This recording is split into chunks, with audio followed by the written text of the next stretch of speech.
Good morning, everybody. My guest this morning is Alessandro Biggi. He's the CEO at Zoopa, the first open source creative agency. Now, previously, he was CEO and founder of a company called 20 Lines, an app to share and read short stories that was acquired by HarperCollins publisher in January 2016.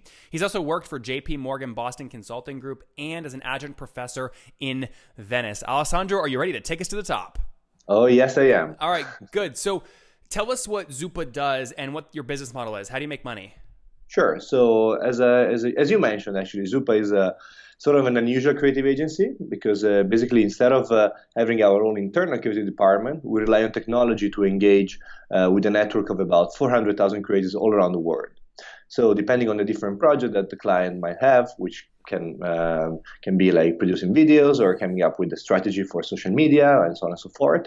We sort of work together to define what's the brief, and then we send this brief out to our communities to make sure that they will be able to then create the content that is accurate for the project itself. So would you call this kind of a marketplace model? You're connecting creatives to the businesses that need the creative work done?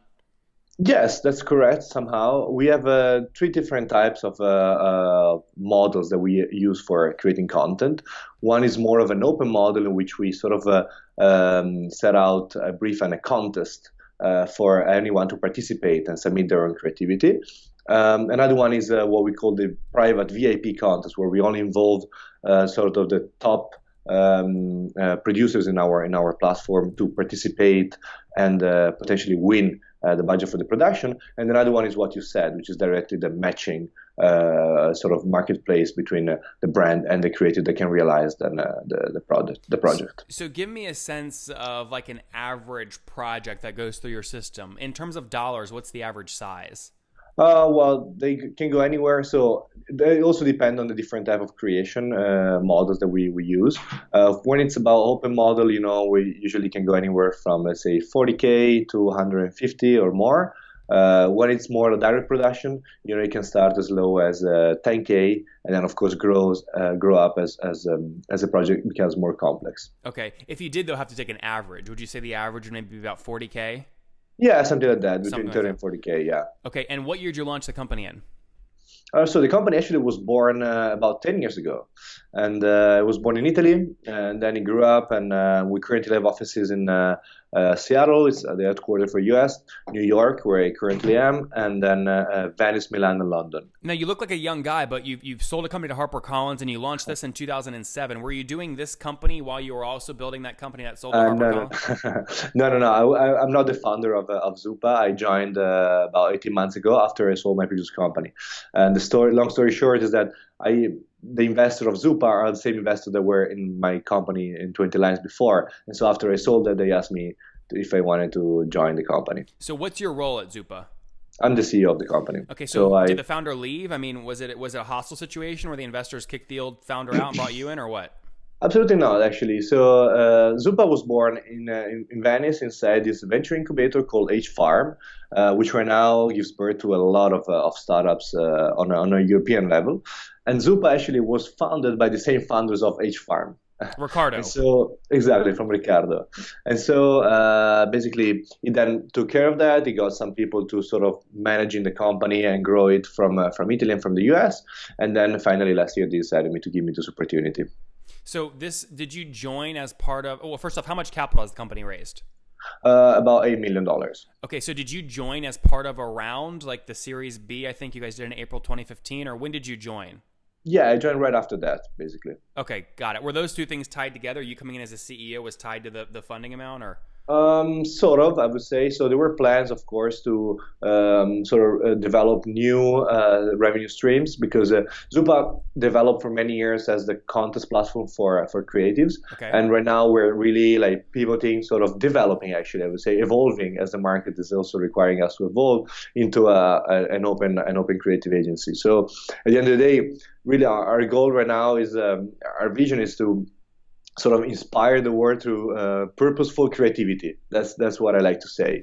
So we really believe that creativity should always be linked to a purpose, and that's why we work with clients to make sure that they achieve their purpose. And the way we enable them to do that is by giving them great creativity. And how are you So how are you incentivized to do this? So I imagine with a founding team that started in 2007 and you joined almost 8 years later, that's a lot of work. I mean, I imagine you don't have a huge chunk of equity. I'm sure you have some, but like, why do this instead of go start your own thing again? That's a great point. Well, this was first of all, it's a great challenge, and I like challenges. Second, I think there's a huge potential in Zoopa right now. I feel there's a huge upside that can be catch. Of course, I have some stock option. I'm still like sort of discussing to get more, of course. Are you, Alessandro, what are you at right now? I mean, less than 10%? Pretty much, yeah. Okay. Yeah. Yeah, and all the other roles, by the way, is that equity unoperational or unactivated equity? In other words, are they not, the people that hold 90% of the equity, are they not active in the company anymore?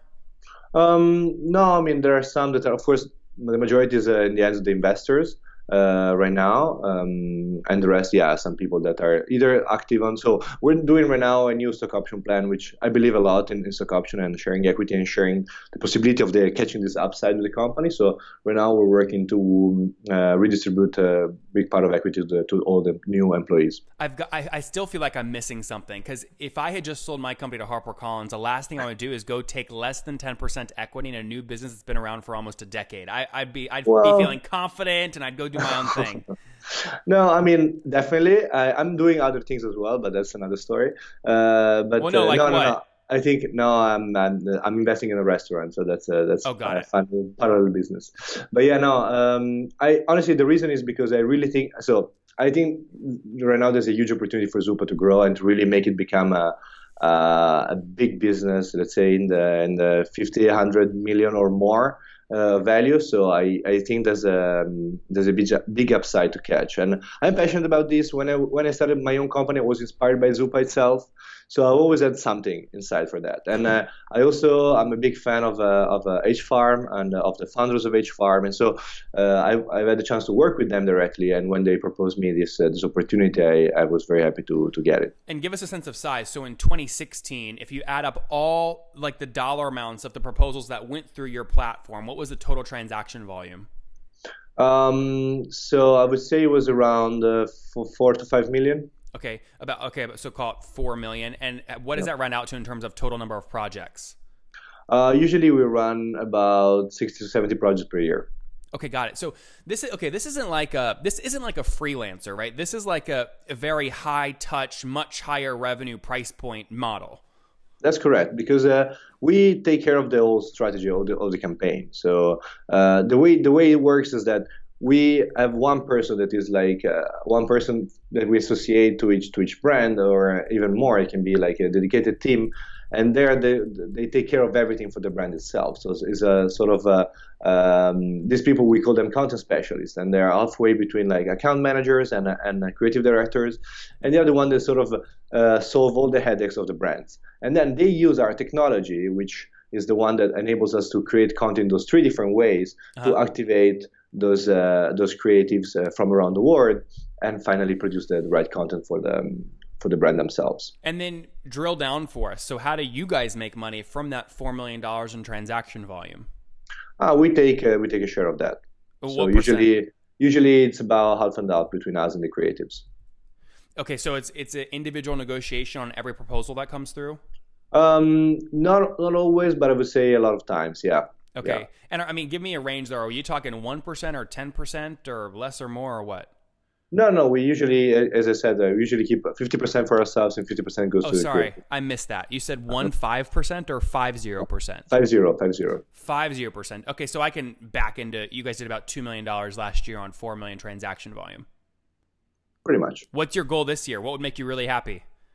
Well, I wish I could say double down, but we need more investment to that. So definitely, like any increase is good. What we're doing this year is that we're expanding the business so we just opened a New York office actually, like a month ago. Congratulations.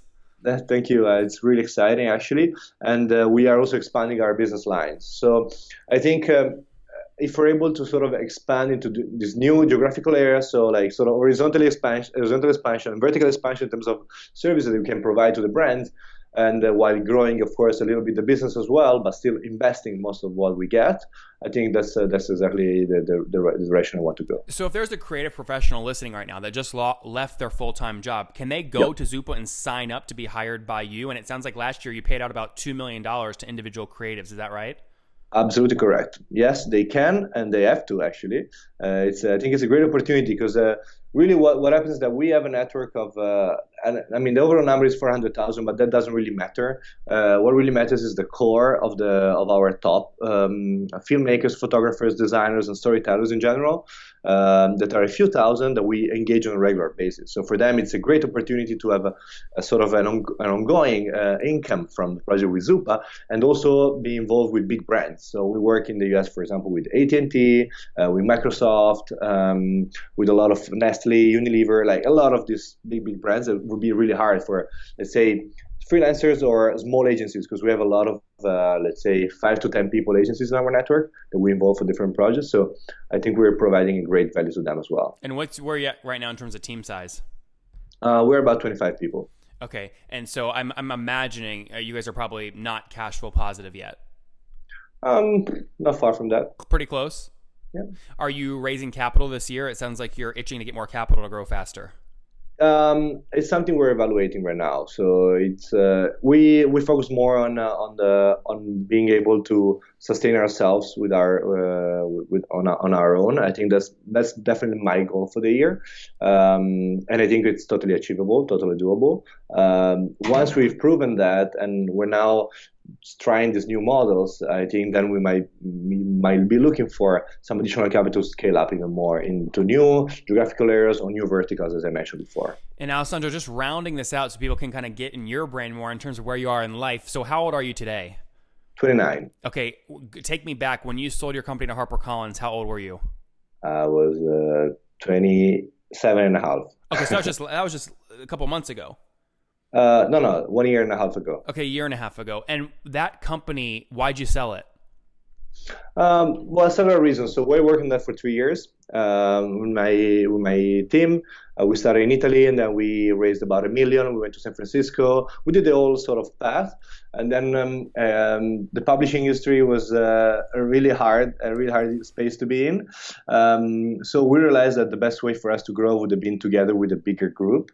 So we started discussion with HarperCollins when we were in the US. We talked to them for about a year and something, and then realized that it was better to sort of make the full transition so that they could expand that. So what did you sell the company for? I can tell you that. Let me ask it so you can be more vague in your answer. Was it like a soft landing, or did this thing make you rich for life? Yeah, no, definitely. It was more of a soft landing. Got it. Did the investors at least get their money back? Yeah, they were fine with that, but I can't tell you more. All right, Alessandro, let's wrap up here with the famous 5. Number 1, what's your favorite business book? I think From Zero to One. Peter Thiel, good one. Number 2, is there a CEO you're following or studying right now? That's a good point. Well, honestly, there are a lot. But the one that I'm learning the most from is Ricardo from H-Farm, because I'm really close to him, and I think I can really learn so much with him and everything he's doing. Number 3, what's your favorite online tool, like Acuity scheduling? Slack, for sure. Slack. Number 4, how many hours of sleep do you get every night? That really depends. I would say anywhere from 4 to 8. Okay. What are you thinking on average? 6. 6, okay. And what's your current situation? Married, single, you have kids? Totally single. Okay, single, and you're 29, no kids, right? Yep. Okay, so last question. Take us back 8 years. What do you wish your 20-year-old self knew? That's a very good. That's a very good question. Well, that. Damn, this is a tough one. This is easy compared to all these other questions I've asked you. All these numbers. What my 21-year-old back is. I knew already a lot of stuff when I was. No, I'm kidding. No, well, I mean. I think when I was 21, I was studying finance at the time, so I was really in another type of mindset. So I think I would have maybe studied engineering, because then I like a lot to get things done, And one of the limits of being a business guy is that sometimes I have ideas and want to make things happen, but I cannot really do them myself, which is I mean, on the other side, I'm able to meet great people that can make those things happen with me. So it's still good. But I think at 21, some few years old, I would go back and maybe start learning some more hard skills. There you guys have it from Alessandro. He wishes he would have maybe studied some hard skills like engineering earlier on. Again, launched his first company about a year and a half ago when he was 27, sold it to HarperCollins for a soft landing amount, but a good amount. Everyone was happy. Now he's joined up with the Zoopa team, which is basically a creative marketplace. They're taking projects. They're helping find creatives. Could be you listening right now. Go sign up, and they're giving you work. They keep 50% of the deal size. The average deal size is about $40,000 in order value. They do anywhere between 70 and 80 projects per year. Last year processed $4 million in total project value. They kept about $2 million. That was their revenue. They've got a team of 25 folks, just opened a new office in New York, and they have about $8 million in funding. Alessandro, thank you for taking us to the top. Thank you very much.